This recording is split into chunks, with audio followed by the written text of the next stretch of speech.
All right, so because of what the pastor of Salvation Ministry said, that anybody will criticize them or use police arrest them, that is David Ibiome. So I took my time yesterday to go through his preachings, and I think I understand why he says if you criticize him, they will arrest you. It is because he says a lot of nonsense. And truly, the man don't like criticism. Because when I post yesterday, I see some people, some writers go in comment section, he start to delete comments. Do you understand? Now, I will show you people what I saw. Like I said, he says a lot of nonsense. A lot. For now, Prophet Jeremiah, I will take break from you. You understand? Let's start David Ibiome today. And throughout this week, we're going to continue. Now, let me play this. The sin that Adam did, what was the sin he committed? That God will get so angry as Adam, you mean you committed this sin? Get out here. Because you need to ask questions. What is it that Adam touched? If it was apple, then you and I should not eat apple again. Adam touched the tithe. Was the only thing God told him not to touch. He said, this one is yours, but this is mine. Now let me say this to you to humble you. If you don't want to prosper, they are not ready for heaven. Because he said the streets of heaven, don't be holier than God. So every time you touch your tithe, you are living in dishonesty. You are tampering with that which God has told you not to. The sin that Adam did, what was the sin he committed? That God will get so angry as Adam, you mean you committed this sin? Get out here. Because you need to ask questions. What is it that Adam touched? If it was apple, then you and I should not eat apple again. Adam touched the tithe. Was now just imagine this preaching. Imagine preaching something like this. Like this now. Because of this preaching, you have scared a lot of people in the church. Like this now, a lot of them will be so scared. Even if they don't get money for tithes, they feel borrow, come pay. Imagine bending the Bible for your own selfish interest. Because you want people to pay tithes. Just imagine it. Now, I don't know much about the Bible. But when I was locked up in prison, I took my time and I studied the Bible a little. And I can tell you for a fact that what this man is saying here is all lies. How? The story of the Bible says that God created Adam, then he brought in Eve to support Adam. The reason why they were chased out of the Garden of Eden was because God gave them an instruction about the forbidden fruits. And he said, this is the fruit of good and evil. Do not go close to the fruit. And then they went to eat the fruit. Then when they realized that they were naked, God said, okay, these people they now have the knowledge I don't want them to have. So it's now time for them to go out of the kingdom. So leave. Now, he now placed a curse. And he said, from today, man, you shall till the ground. You go suffer, you will sweat before you eat. Why women? Your punishment is that before you give birth, there will be pains during childbirth. By this time, tithing have not yet existed. Because when their eyes were blind, when they could not see anything, they had everything in the garden. You want yam, you want tomato, you want bole, anything you want is in the garden. God gave them in abundance. Eat anything you like. Just don't eat this one. There was no tithing. They could eat anything. Now, when this curse happened, they left the Garden of Eden. Then they gave birth to Cain and Abel. I want to believe, based on what I read in the Bible, that the first tithing came from Cain and Abel. That the first tithing, because that was when Cain, according to what God taught, God said, from now on, man shall till the ground before they eat. Do you understand? So Cain being a farmer, then Abel being a shepherd, carrying sheep around. You don't go into poultry business and livestock business. Do you understand? Then this guy being a farmer, so it was now time for tithes. That's when I can say there was the first tithes.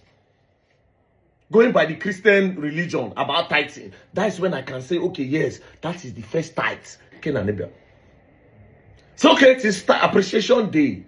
Let's go and give God something, which they have now turned to 10% according to the religion now. Pastors of nowadays. Okay, let's give God something. What will I give God that will make God smile? Then Abel said, you know what? Let me give you my finest sheep. The one where no get spots. Then he carried it. And he sacrificed. According to the story, excuse me, then God smiled and said, Verydarkman Abel, you are my son. Take. Now Cain, taking his own tithes to God, He go find one fruit where don't spoil because he won't make money. He said, this is the one that we give God. Then he took it to go and give it to God. But God didn't accept it. God said, no. What you cannot eat, you want to give it to me to eat. Is that what you are doing? Me that gave you life? Are you paying for your breath? You're not paying for your breath too. I gave you eyes to see. I gave you hands to work. I gave you bola to knack. Knacking is one of the sweetest things on earth. I gave you bola to knack. And by that time, I say that bola is big. Pass our own now. Give you strong, long bola. So you give me what you will not eat. And God said, no, I won't take it. And back then, if you know when God diverse, God they communicate with the people directly. If you see the magic now, you will see signs and wonders. Then Cain now got angry. That why this Abel, this very dark man, so then boom, pa. Now that's when I can say the first tithe in the Bible happened. So imagine David Ibiome now twisting everything upside down to say the reason why the reason why Adam was sent out of the Garden of Eden is because he did not pay tithe. Therefore, saying that if you don't pay tithe, God will not want to associate with you. God will not smile on you. God will chase you out. So you will come make a lot of your members now. They will fear. They will be so scared to bring the tithes to you. You see the kind of manipulation where they get down. No wonder you said anybody when criticize you, they go lock them up.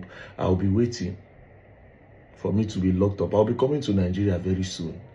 I won't see who won't lock me up. Say I talk about David Ibiome. I want to know if we don't have law again. If our police are people that they are paying to go and work. If that's how they work, let's also pay money. We go contribute money for them to pick David Ibiome up. Since that's what our police have done so, because indirectly that's what David Ibiome is saying.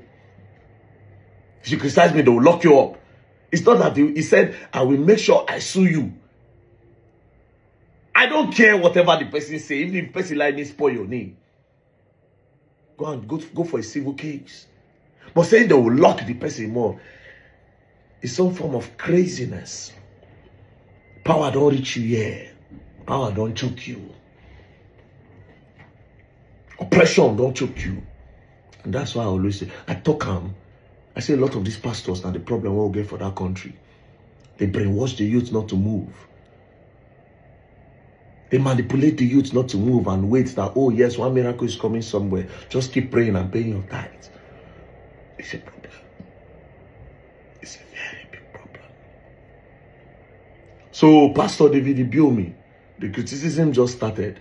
After all, no be me go secretly record you. Now you post them online. So if it is online, I can give my fair comment. Just the way a lot of people give their fair comment. I know they go arrest anybody. Yes, if you talk, if I decide to respond, I respond. Then people who know me go say, okay, yes, this one Verydarkman talk here. Okay, this one Verydarkman talk here. We know like him. Verydarkman is being manipulated. Verydarkman is this. Verydarkman, no problem. But will I arrest somebody? I mean, I can't compare myself with you. But then again, you are mortal. You are a human being like me. Be careful, Papa. But this period, you're going to learn and you will learn the hard way. Now, me and you get internet this period. Peace and love, don't play.